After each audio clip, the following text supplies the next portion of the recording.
Okay, hello, welcome to another episode of Game Over. I'm Matt, that's Dan, and today we're going to be talking about Game of Thrones Season 6, Episode 3, Oathbreaker. What we know so far, Jon Snow's come back to life, Arya's still becoming Daredevil, getting hit with a stick, but she's got her vision back, so that's good. We had a flashback to the Tower of Joy, the Umbers want to do a deal with the Boltons, and Daenerys is getting pushed around by some women.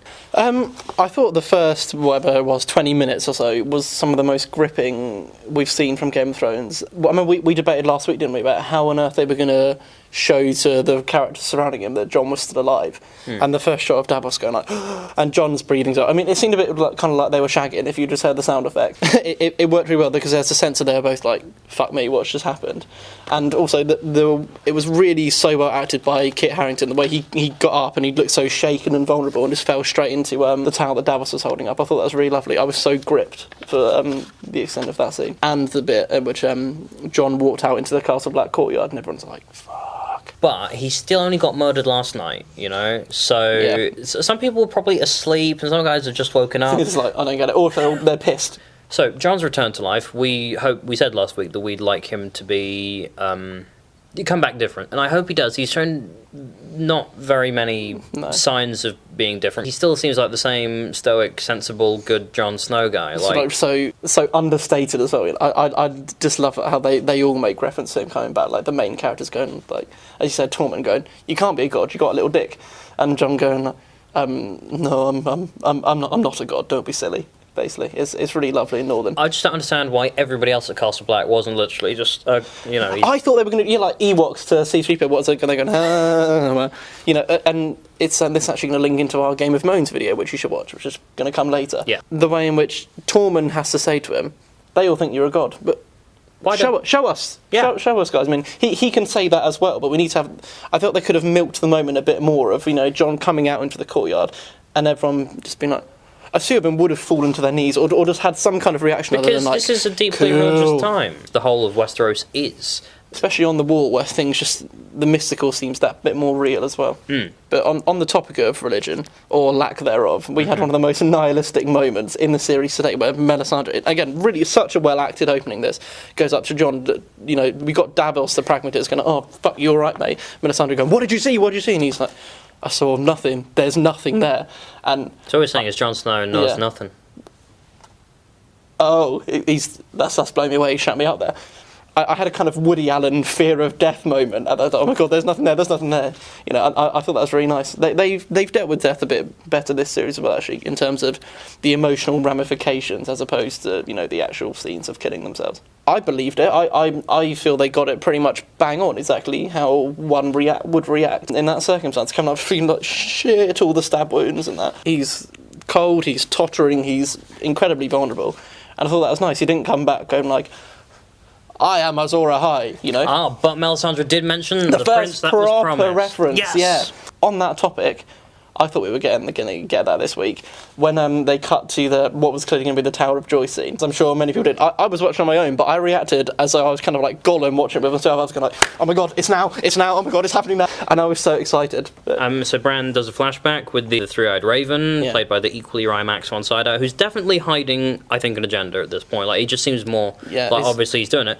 And he's really nicely nuanced, isn't he? You can tell there's kind of something up with him, but it's not like an overt scheme going on. It's more like an awareness of what it's like. When you're talking to someone who hasn't watched this week's episode, and you don't want to say spoilers, but you don't want to let on that you know. What I liked about this is that I feel it's sort of like a backdoor pilot for the Robert Rebellion miniseries. I'm not saying it's happening. I'm just saying it'd be nice that it did, because we're getting this scene of the past. For the first time ever, we get Sir Arthur fucking Dayne, the Sword of the Morning, and he was excellent. Oh my god. He was so good. Like, I know he didn't have his great sword thing and how he didn't have he's meant to have Dawn, which is conspicuously kind of a bit like a flaming sword or a sword of light. I think him having two swords kind of works better cinematically. The choreography was so good. It was great. It was like, you imagine that's sort of how that would go down, I guess. Yeah. Because we've seen a billion times in everything you get sort of maybe one guy against, say, five guys, and they go at him one at a time. No, they all go up against him all at once, and he's like... you got the feeling that he was this kind of semi-mythological dog's bollocks figure that everyone's talking about. It was one of the very few fight scenes that you watch and go, I believe it, this is excellent, and also, you could tell he was just a cut above everyone else. It was kind of a bit like a Star Wars fight in many ways. He was like Darth Maul. Yeah, exactly. That with his kind of hipster double sword. Just the one moment where he kind of got on his knees and went and blocked forward, and I was just like, oh, he's so fucking good. I was so excited by that. But I want to see more of him, but I think that's all we're going to get. well, but anyway, we are digressing. But so Bran goes upstairs, and we hear the crying of Lyanna in the Tower of Joy. So Conveniently timed. Here's the thing. It's a TV series, it's a visual medium, and also it's a streamlining of a thousands of pages thing. So when they introduce a character, there's a certain economy going on there that if you introduce a character, they have to be useful. So we know Lyanna's up there, we know she's even in the show because we've seen her. I don't understand why they're fucking blue-balling us like this, because... Well, to be fair, I'm going to sound like a hypocrite because everyone will remember my comment about the Jon Snow resurrection game. We wanted to be teased a bit more with that. But yeah, I agree with you. The way they cut this Tower of Joy scene, it seemed like a bit of a contrived, wait till next week moment, you know? Yeah. And they should have done that previously to Jon waking up, as opposed to in this scene, you know, with the bleakness of the kind of failed resurrection. Then we should have seen, before Jon came back to life, the significance of him as a character. So when he does wake up, you realise, shit, that's who he is. So I think we should have known that would have been the answers that are coming. Now, I only just thought of that. Why are we better writers in the Game of Thrones? I don't know. They've had a year. We've had like what, 20 minutes? 20 minutes so... of this manic coffee-driven brainstorming. But yeah. there is a moment of a note of deeper significance to this scene in terms of Ned Stark's honour. They establish in the show that for years I'm not certain here. He wasn't necessarily bragging, but he was at least letting the rumour proliferate that he beat Arthur Dayne. And of course, we learn in this scene that is a load of bollocks. Yeah. So we know now that Ned's honour is not so kind of unimpeachable because he can have that lie, which means it's very easy that he could have kept up a lie about Jon or whoever the hell was in that tower for so long. So I think that's a really nice subtle little addition. The thing is, people talk about like, the Honourable Ned Stark, but like Ned Stark was like what, in his 40s or 50s in series 1. So what if he developed some degree of honour? Well, certainly humility, because he's a young lord of Winterfell, the Warden of the North, and he's 17, 18. He's used to just being able to butcher peasants and farm boys who are just conscripts. And the first time he comes up against someone who's a true knight, he's a match. Basically, Arthur Dayne is, I assume, like the SAS of the time. Ned Stark's just a rich kid who thinks he can have it all his own way. So that would be lovely if that was a moment at which he developed that humility. Okay, but there are other scenes. Let's talk a little bit about Daenerys and the absolute nothing that she's doing at the moment. Daenerys was at her apex, at her fucking peak in series 3. Misa.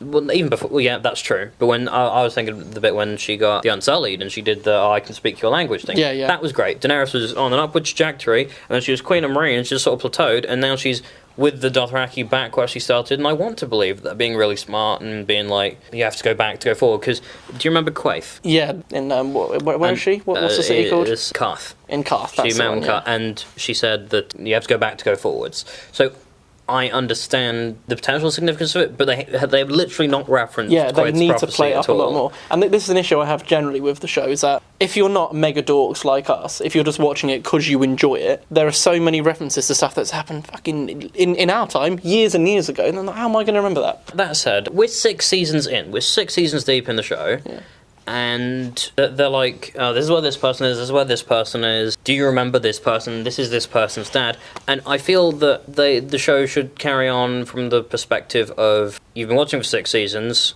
if you don't remember anything tough. Yeah, I do agree. I mean, I watch it with my mum. I know a lot of people don't. I do. Like, I watch it as like a hardcore Game of Thrones type person. It was at this point in the recording of this video that the sound recorder just stopped. Consequently, we'll be using the sound from one of the cameras instead. The sound will be worse, but I'd rather slightly inferior sound over an unfinished video. Sorry. You watch it as more of a casual thing, so I get... Like, who's that? What's going on? What are they doing? That's exactly, and I'm like, that's the three-eyed raven, you know? I couldn't deal with that on my first viewing. I think I could take... To be fair, I watched it with my girlfriend and her mates last week, the previous episode, and afterwards I took a bit of a Q&A on it almost, because they without at risk of sounding too pompous, they watched it as quite casual viewers. So, for example, the Euron Greyjoy bit, I'm like, who's that bloke? What's he doing? What's he doing that for? There's a lot of that goes on in Game of Thrones. The show doesn't reward viewers who have been here for a while. No, I understand. Yeah, it should be. If you're along for the ride, great. Just enjoy the episode as it is in the short term. But yeah, we need to be Is that what you mean? We just need to be progressing more Maybe instead of just progressing pissing about, going, remember this? Yeah, this is happening now. Exactly that. The series has been so good up to Series 4. That's how you do the adaptation. How is it going so wrong and so badly? But in any instance, so Daenerys goes to the Dosh Khaleen, and she's like, I'll have your heads. I'm the Khaleesi. I do this. I do that. Why is she talking shit to these women? Like, she's a prisoner now. She's no one. Perhaps she's learning that ruling is not worth the bother. Because, all these cities we keep getting referenced, Tyrion and Varys always going, oh, the one we conquered at cost last time, taken it back, it's gone. Yeah, well, this is the other thing. They're so like, maybe she's learning that she's just going to be Jon Snow's air support in the war to come, then she's going to bugger off and just do her own life. I don't know. People are like, oh, where are the Sons of the Harpy come from? How has this happened? ISIS, how did they happen? Yeah, the Sons of the Harpy are just the Taliban, they're just an insurgency. Yeah. But if anything, they're way more justified than that, because she is just a random person that's come in with no aim. As Varys says in there, like, I can understand why you're pissy about this. I take a different the woman literally says, Daenerys is like a foreign invader. The Masters of Yunkai, Astapor, and Volantis are all funding the Sons of the Harpy. So basically, none of them appreciate this white saviour bollocks. I understand that the Sons of the Harpy is a bad thing to happen, at least for them. But why are they surprised? No, because they've got no goal. They don't. She's not gone, okay, we're going to replace the slavery with this. She's basically gone, chaos. Far away from Daenerys, back in Meereen, we've got Tyrion and the boring power couple that is Grey Worm and Missandei. We talk about patrol. Yeah, alright. Like, literally the most pointless scene. Apart from the fact that Tyrion invented Never Have I Ever, like, the only thing I can take from that is that what it means is, the greater meaning of it is, when it comes to the crunch, they won't know how to play the Game of Thrones. I just feel like all the sort of Essos stuff is going literally nowhere.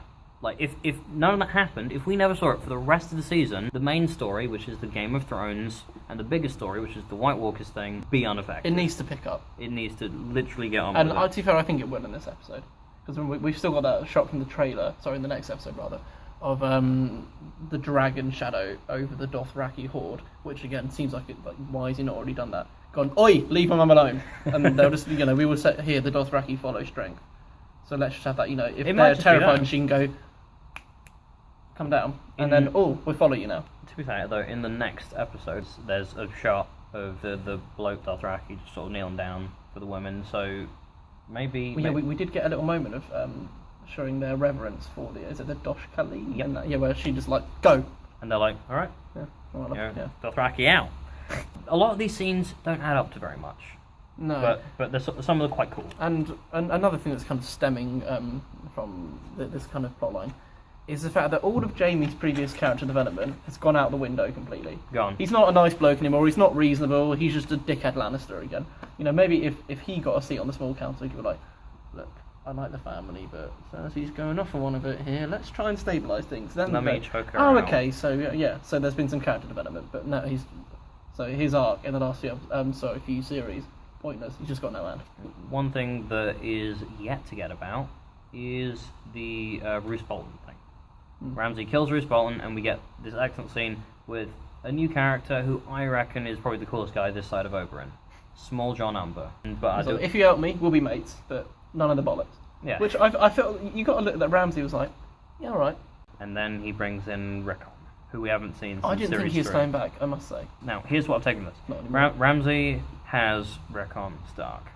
What I don't want is another season of Ramsay torturing people, not because I don't like it, but because it's boring.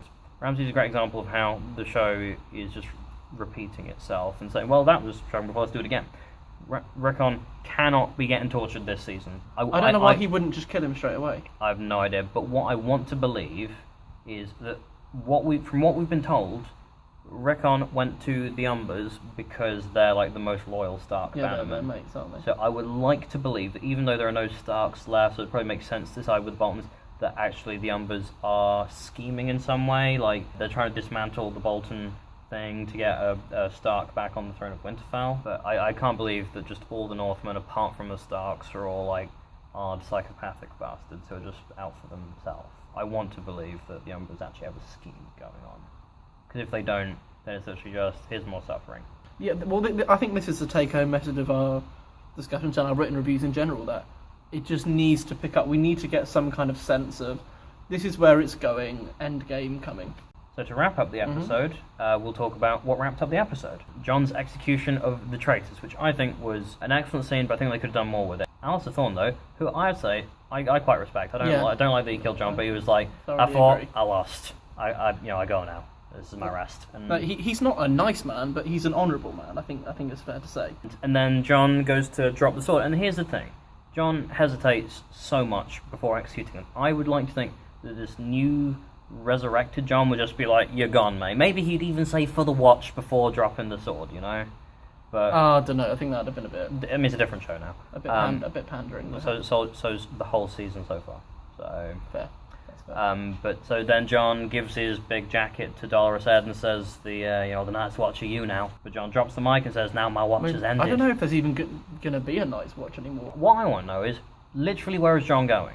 Like, he didn't talk to anyone. No coat or anything. What I'd like to think is that we're heading towards Bastard Ball. Him versus Ramsay for the seat in Winterfell. It was an okay episode. A lot of shit not happening, basically. The weird thing about it was that, as I said earlier in this video, that the start was electrifying. It was so gripping. It was fast paced. It's like, shit, end game is happening.